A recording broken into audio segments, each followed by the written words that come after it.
Thank you for having me. It's a joy to be here. I love this ministry. I'm so glad I get to be a part of it and get to see you here. I love being a mom, even amongst all of its challenges, and I know there are a bit of challenges. I have been there. Even just getting out the door to church. You know, my husband is a pastor, so he's already at church, and I can just remember going back to when they were little. Sometimes I would put them in their church clothes the night before. And just get him in the car and go. Because I'm just doing this all on my own, right? He's gone and he needs to be. And so I know there's all kinds of challenges out there, all kinds of decisions to make. And what I want to talk about today is how friendship can be helpful in facing those challenges and how we need that friendship, those people around us, the right kind of friends to help us along. And I do want to tell you about one friend of mine. I actually met her here 15 years ago, and she is a woman who will come to my house when my husband's out of town. He travels sometimes. She'll bring black licorice.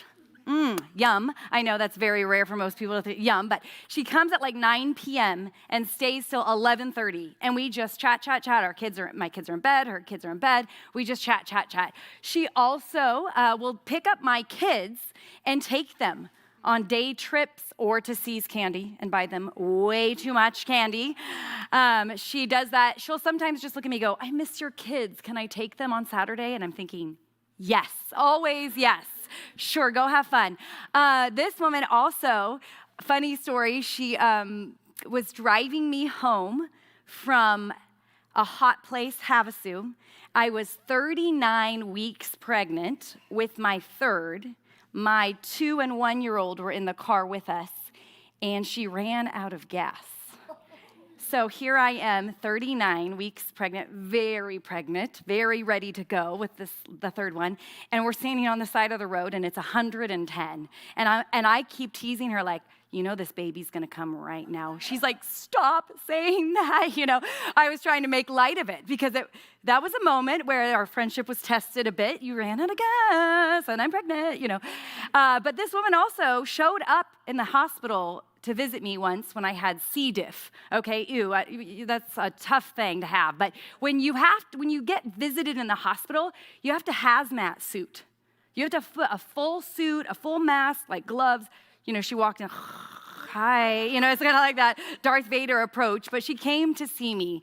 And, you know, we've been enjoying this beautiful friendship for 15 years.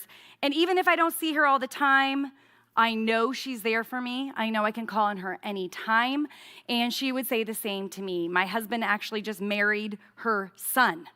So we have he was the one officiating their wedding. So it's amazing to see how God has used her in my life, and she is a joy and a blessing. And I want this for you ladies. I want you to find women who you can be around and face challenges, face motherhood decisions. What do you do about this?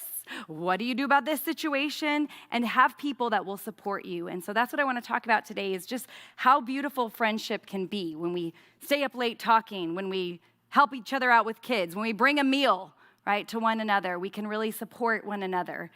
And maybe you know this because you're an extrovert like me, and you could probably do every single thing of your day with a person. I seriously think if I woke up and there was a person by my side through all of my stuff, I would love it. That's how, I was built. I just want to be around people. I don't want to miss out. And so I know that I need friendship. I yearn for it. In fact, years ago through the pandemic, that was like torture for me. I told my husband that if I was a spy and they wanted to get information out of me, they would just have to put me in solitary confinement, probably for like a day. And I'd be like, I'll tell you anything.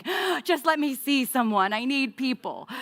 But maybe you're an introvert and you are opposite. You want to be at home. You don't really want to open up. This is your happy place at home. People coming in, they kind of mess it up or it really drains you. And so you might think, I don't really need this type of friendship. But we were all built in a way to need community, to need people around us. And I started to look at some studies on friendship, and some of them are kind of sad, but I focused on a couple that I thought were so interesting for us, thinking through the stage of life you're in as a mom.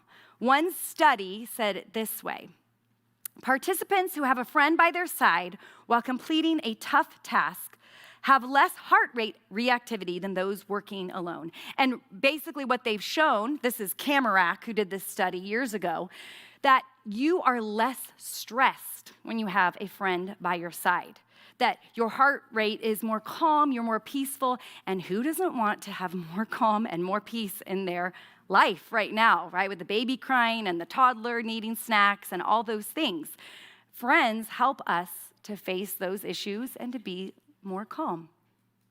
Another study says that people judged a hill to be less steep when they had a friend by their side. That was Schnall in 2008. And wouldn't you say that motherhood is a hill, right? We are going up that hill, and if we've got a friend next to us, we can face some of the tough things in life better. We actually think that the hill is not as big when we have someone with us or multiple good friends by our side. We see the same truth found in the book of Ecclesiastes. It's a book of the Bible where there are wise sayings written by a king, someone that was known to be a wise sage in his time. And this is what he wrote in Ecclesiastes 4, 9 through 12. It says this: "Two are better than one, because they have good reward for their toil. For if they fall, one will lift up his fellow. But woe to him who is alone when he falls, and has not another to lift him up." Verse 12 says, "And though a man might prevail against one who is alone, two will withstand him. A threefold cord is not quickly broken." And you can just see the idea here. Having a friend, especially if you fall, you think about going up that hill, woe to you. Who's going to pick you up? Who's going to help you out? But if you have someone by your side, they're there to step in, pick up the slack, push us forward, help us out. You know, it's that idea of two heads are better than one. And even that text says three are even better. And I know that we have been given a husband or maybe a partner in this life to help us. And we can turn to them. They should be our top friend. We should invest in those men that we're doing this life and this motherhood with, but we need other women around us as well to make us laugh, to help us, to give us wisdom, to push us along. And so what I want you to think about today is the type of friends that you put around you. And so that's what I'm going to write for point number 1. And I only have 2 points and 2 slides today. I heard last week there was a few more, but mine's going to be a little more simple. So the first point is that we would choose good friends, that we would make good and wise choices when it comes to the type of friends we have in our lives. And this might be something that you innately know, that you can think back to your own childhood, or if you have kids now, you might even think about the types of kids that your own children are around and think you want to put them around good friends. And so you know that to be true. If you're around the goody two-shoes, right? I remember in high school, when I hung out with the smart kids, I was more smart. I mean, I was pushed in that direction, right? If you hung around with the kids who wanted to get into the bad stuff, you likely kind of followed their path. We know that there's this influence on us with whoever we are around. And so it's important to think, what sort of qualities are we picking when we choose friends? So I want to give you 5 qualities to look for, and there are more, but we don't want to be here all day. 5 qualities where you can look for these in the friends that you choose. And they're going to come from another book of the Bible, which is called Proverbs, written by, really a collection of sayings from different wise kings. So we're going to look at Proverbs to help us kind of come up with a matrix for what to look for. The first one is that we would look for wise friends. Wise people, not just people who give their opinion based on what they like, or their feelings, or their emotions or reactions, or even just the things that they hear or read out there, but people who are going to think best to what truth is and share that with us. They're going to maybe step back and hear your issues, your problems, and think, well, what's the best decision here? How can I apply knowledge and wisdom to this situation and help? Proverbs 27:9 says it this way: oil and perfume make the heart glad. I mean, If you've had a day of spit up, you know that to be true, right? When you turn this way and you smell it, oh, goodness, right? I should change my shirt. I don't have time, just right? So oil and perfume we've all done that, okay. Yeah. If you haven't, you will, no. It will make the heart glad. And the sweetness of a friend comes from his earnest counsel, wise counsel, someone that will speak the truth even if it's a little bit hard to hear. And, I have a friend in my life who I know when I go on a walk with her, I know she's not just going to say what I want to hear. She is not going to just agree and say, yeah, that's tough. I don't know, what can we do? She's going to really think through what is the best biblical advice to give me. And she's going to follow up with me and say, a few days later, how's that going? Are you doing that? Are you making that change? And that's the pressure that I want and I need, because I want someone around me to not just commiserate or vent or complain, but rather to give me truth and wise counsel. Well, the second thing we can look for is a faithful friend, someone who is faithful, who is loyal, who's going to stick with us. Proverbs 18:24 says it this way: there is a friend who sticks closer than a brother, someone who keeps their word, someone you can count on. Now, in this stage of life, maybe you don't see them every day, every week. There's a friend in here who I don't get to see as often as I would like, but I can count on her any moment.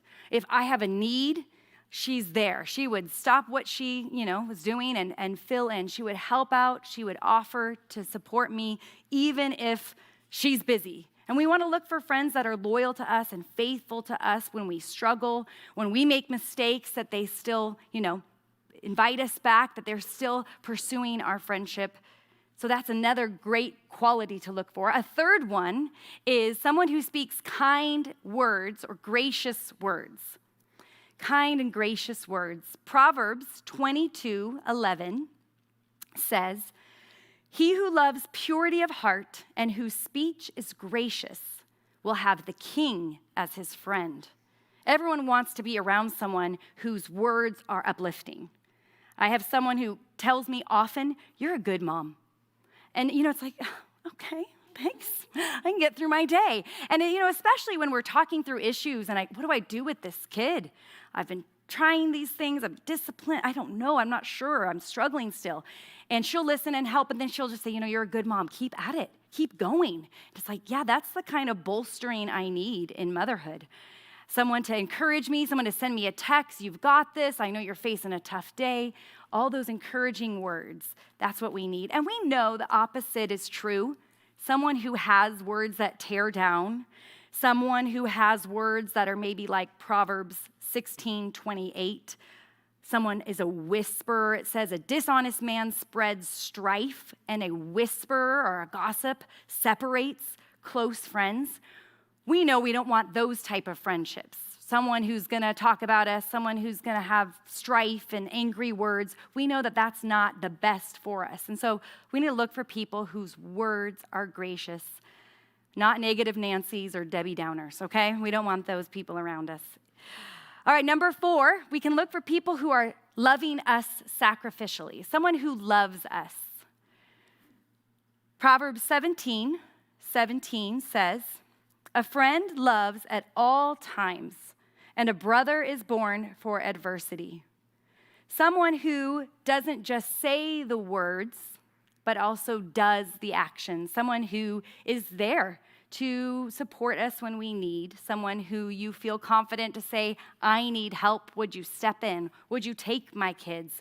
Would you pick up that milk on the grocery store? Yes, thank you. That would be a huge blessing. Someone who does actually show up with their actions and prove that they're a good, solid friend. We want those type of people around us.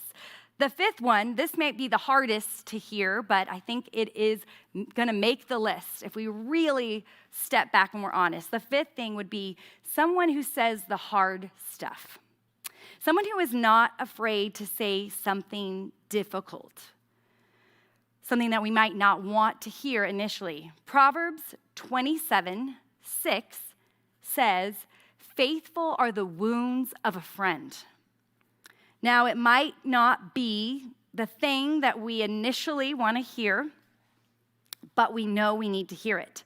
You know, when we've made that bad choice, when we've yelled at our kids and lost our cool, you know, and we have someone there who kind of says, in a gentle, gracious, loving way, you know, what do you think about that? Was that the best choice? Or how you doing with your self-control? You know, that might be a little harsh, okay? But all right, somebody who is not afraid to just bring something up that they see in your life. Now, my husband is probably the one who's done this the most for me, and he does it in a very kind way, but he's not afraid to say, what are your thoughts on that? You know, let's step back now that we're past it, and let's kind of analyze that and see if you can change and grow. But I also have a couple friends who do that in my life. One friend, and I heard that yesterday, some women were like, you know, about this, but I'm going to still share it because it's a funny way that she does it, and it works in our friendship.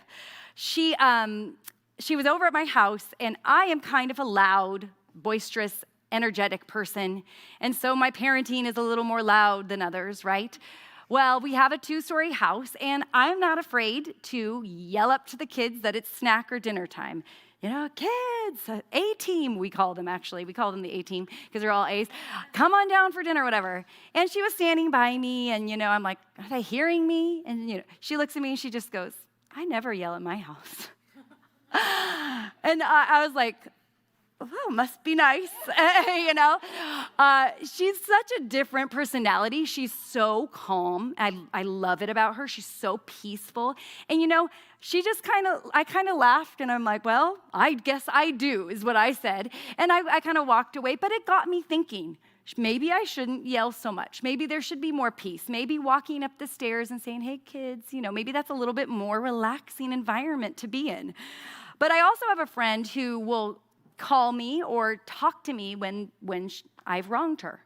And sometimes I don't even know it. It was not my intent. I mean, I'm not trying to hurt her feelings or do something wrong, but I remember a phone call from her, and she started off, you know, where I felt like there was music playing in the background, like dun, dun, dun, because she said, I don't want to say this, but, and I was like, oh, you know, there's going to be something a little bit tough, a little bit of a sting.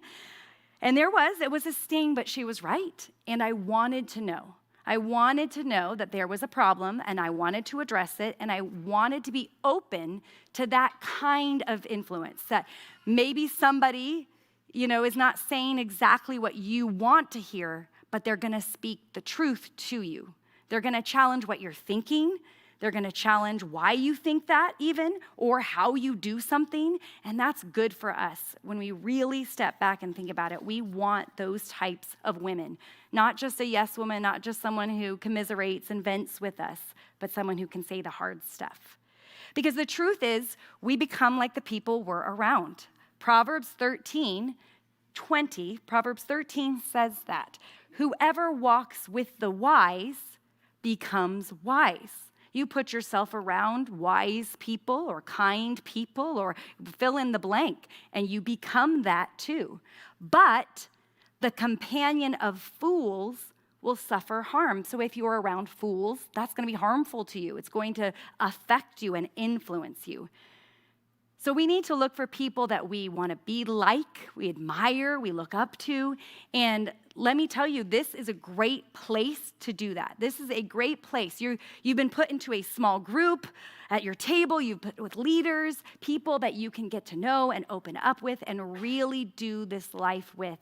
And I'm excited for you because I know there are people who've made lifelong friends because of this right here, because of navigating motherhood. I was talking to one the other day, lifelong friend based right in this room. And so I am glad you're here. You've started the process, right, of looking for maybe those new, close, deep friendships.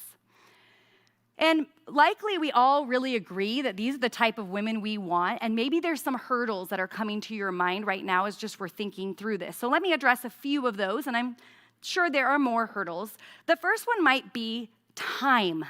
right? Sounds great, Bethany. I'd love to have about 10 friends that I could just do life with, but you don't know. I've got work, I've got kids, I'm homeschooling, I'm, here and there, I've got multiple kids, whatever, soccer, I'm driving, I'm just a taxi driver. I get it, I do. There's a lot going on, but we don't want to leave no room for friendship. I think we will see that you end up kind of suffering when you say, I'm just going to be busy with all the stuff and not have those tight relationships. So get a little bit creative, whatever stage you're in, do tummy time with a friend. Hey, we're doing tummy time today. You want to come over? Have your little babies up, being so cute, right? Go to the park with a friend. Double up when you can. I remember walking with kids, multiple kids in strollers with a friend for 45 minutes. That's all we could get. And it took a lot of work and planning, and the baby spit up, of course, and I had to change the outfit. We were running late. All those things might happen, but make it a priority. Ask your husband for an hour a week. When could I go with a friend? I need a coffee date. Or simply stay late from wherever you go, wherever you're going to, or arrive early. Some people, their faces immediately go, no, that's not me. Right? Maybe you can't arrive early, but can you stay late? Instead of zipping off, say, I'm going to stick around for 30 minutes and invest in friendships. See what you can do to make the time, even though it's hard work to find that, I know. A second sort of hurdle that you might have to get over is that you've been hurt in the past or hurt now. I mean, it could be a difficult relationship you're in right now. I don't know what you're going through, but maybe, there have been people who've just really wronged you. Really, your trust was just, they just kind of ruined that relationship. They did things to really hurt you. And it's a struggle for you to open up again because you can think of those things, right? There's something that happened, a friend bailed on you, even at cliques.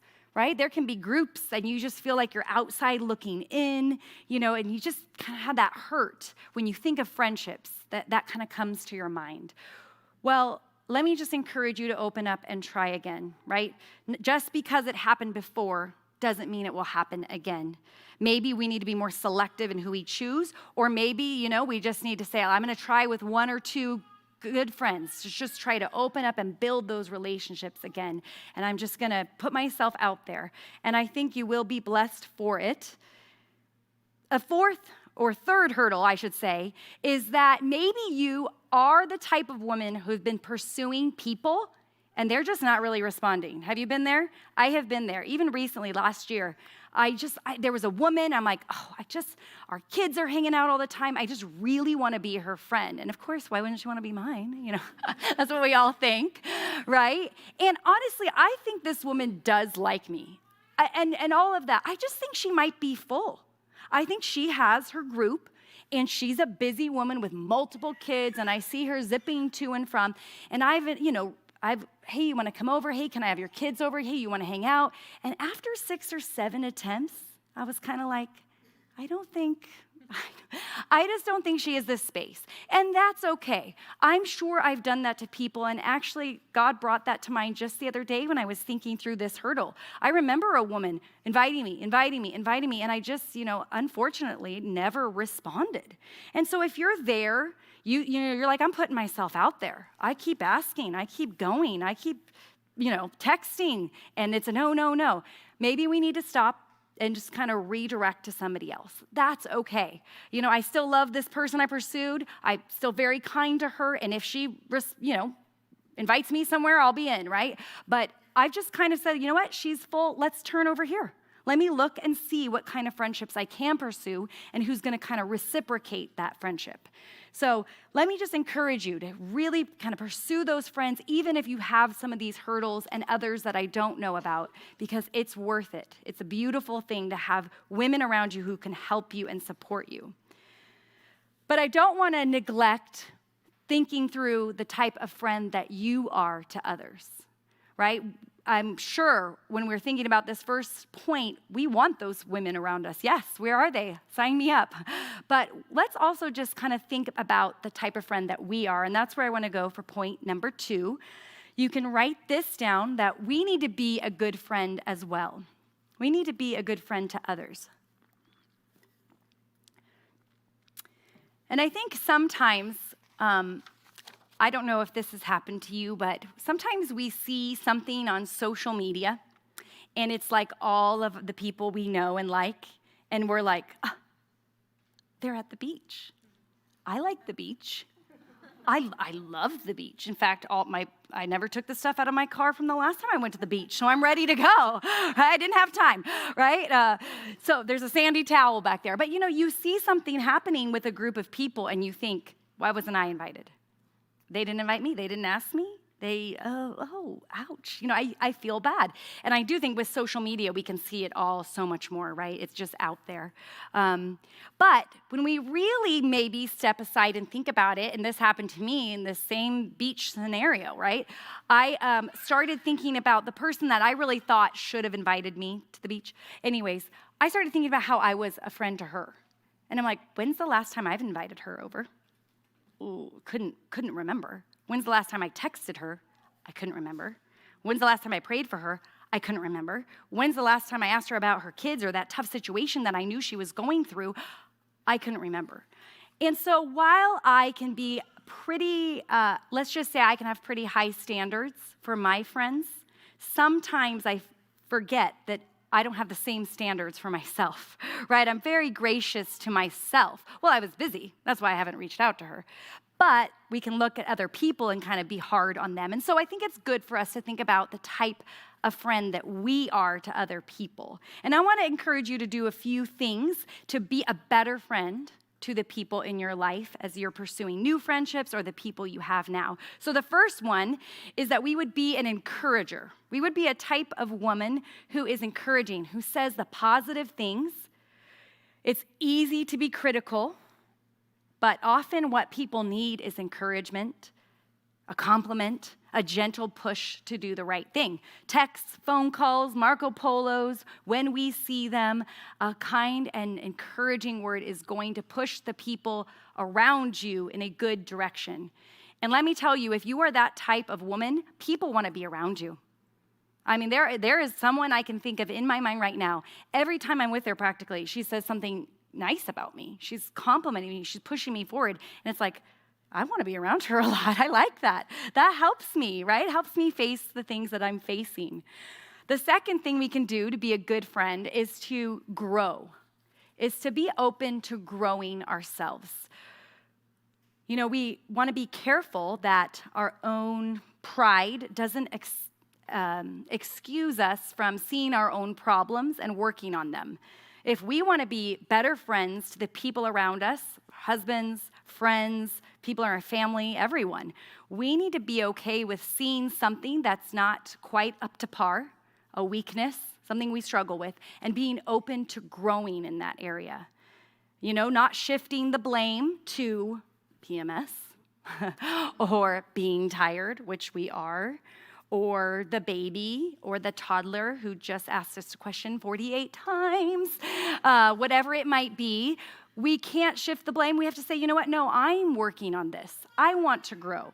I want to make steps forward in who I am. And if we're open to that, we're going to be better friends.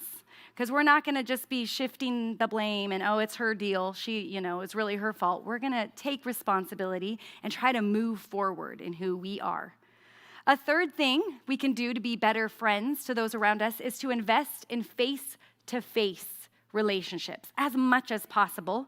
That might be phone to phone, but face-to-face as much as possible. Now, I know that there are a lot of bloggers out there we can follow and watch, but they're not our friends. They might have great ideas for how to do this and that and diaper your kids and make your own clothes. I don't know, what it is, decorating. That's my sister. She follows someone who decorates but they're not our friends. That's not a relationship. That's someone we're following, or maybe we're getting, some ideas from them. But that doesn't cut it. That's not the relationship we're looking for. And social media is the same way.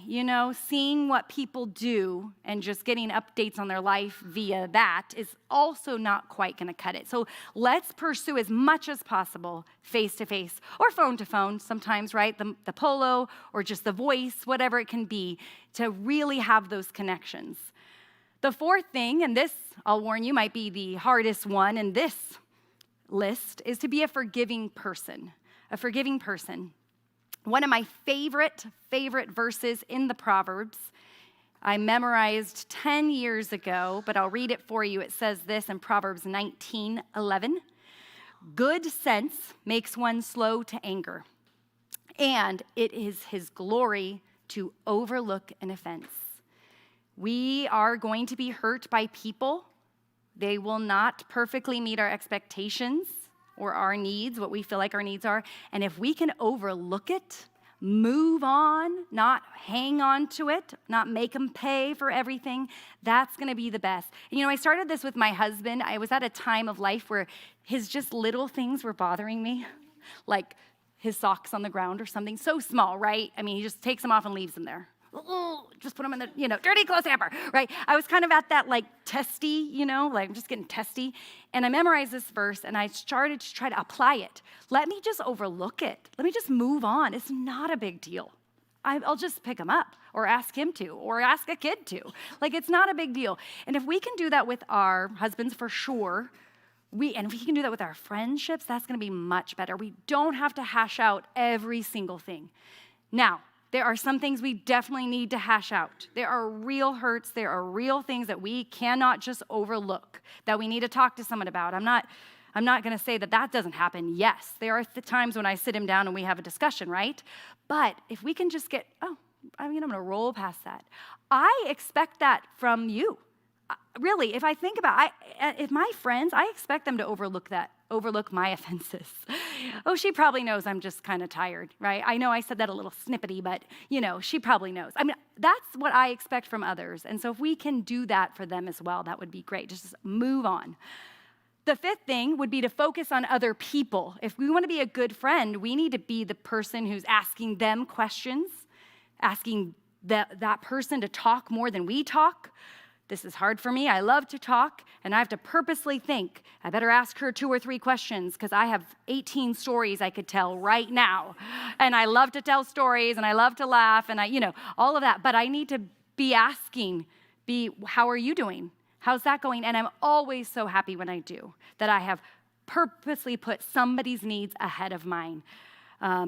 And that, I think, also challenges us a bit with the phone in our pocket and in our hands. If we want to focus on other people, we just need to, I don't know, at least this is a struggle for me. I need to put it down when I'm talking to them.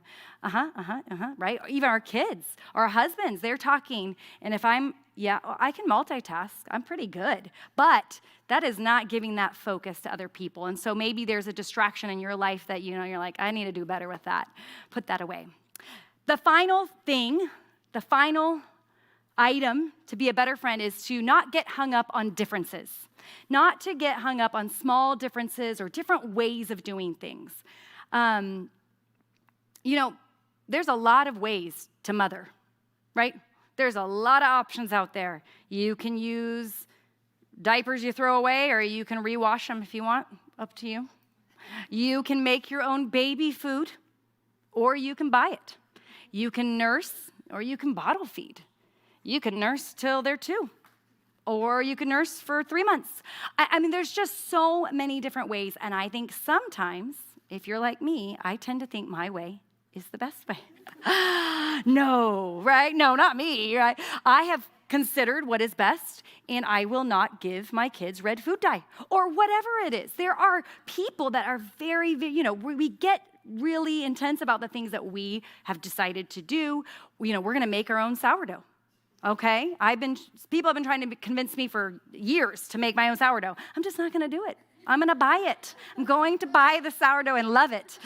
And you can make it, and you can give me a loaf. In fact, I'll take thank you, right? But I'm just probably not going to do that. I'm also probably not going to just do the oil thing. The oils that you do, but you can, and I will not think any differently of you if you do oils. I just won't put them on myself, okay? And that's all to show, that's just a few things. We could go on and on. School choices, homeschool, private school, public school. We can tend to maybe kind of be harsh on other people, judge them in a way of, why don't they see my way as the best way? And I think we need to be careful of that. If we want to be good friends, we need to just not get hung up on some of those approaches to motherhood, right? We can do it differently, and that's okay. And maybe we can learn from them. We can ask them about, well, why are you doing that? Why do you make your own sourdough? Oh, for my gut health? Okay, that does sound nice. Okay, maybe I will, right? I mean, we can find even out more information, but we just don't want that to cause problems or breaks in a relationship or even the way we think about them. We need to be careful because it's okay to do things differently than us, right? Well, I was talking to a friend on the phone just the other day, and we were chatting away about something and got to the end of the conversation. I said, okay, love you, bye. And I hung up. And I instantly was like, did I just say I love you? and this is not a super close friend. I mean, it's a friend, but let me just say, I don't normally say I love you at the end of a phone call. I say that to my mom. I say that to my husband, my kids. But it was a moment where I'm like, I think I just said I love you. Well, I saw this friend shortly after, and I go, did I say I love you? And they're like, oh yeah, you did. And I was like, I'm sorry. I mean, I don't know if I'm sorry. I guess I'm not sorry. I do love you. And, we start laughing because they're like, I love you too. It's okay. But it was just this moment, this funny moment in our friendship where, I don't normally hang up with a I love you, but I did. And honestly, as I stopped and thought about it, I do love that friend. I love a lot of people in my life, and I'm so grateful because friendship and the people around you, it's just a beautiful thing to have that hill of motherhood, which we know is tough. And we're trudging through, and sometimes we're doing well, and sometimes we're the one falling down, needing to be picked up. But we can put people around us to help us, and we can be that person in somebody else's life who were that support and help as well. And so I want that for you ladies, and I'm excited that you're here so that you can go deep, you can share, you can be real, and hopefully you can make friendships that will last a lifetime. So thank you for having me. I'm glad to have been here. It's always great to be in NAVMO, and I hope that these questions facilitate some good discussion and you're able to talk through friendships and see kind of how you might need to change or what you might need to start doing. So I hope you guys have a great day. Thanks for having me.